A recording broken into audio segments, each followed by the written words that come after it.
ចារំបានពេលហាត់ប្រាណគ្រប់ទីកន្លែងដើម្បីសុខភាពជាពិសេសពេលរំធំប៉ះសប្បាយណាស់ជាមួយនឹងបោក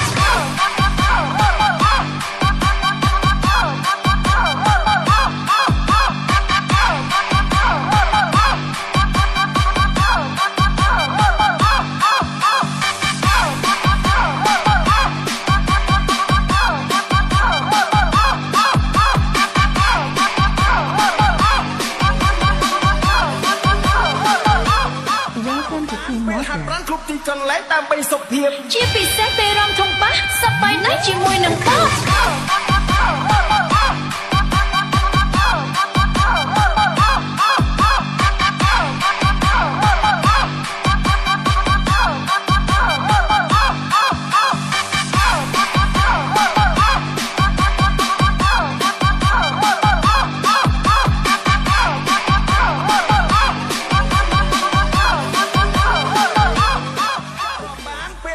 គ្រប់ទីកន្លែងដើម្បីសុខភាពជាពិសេសពេលរំធំប៉ះសប្បាយណាស់ជាមួយនឹងបោក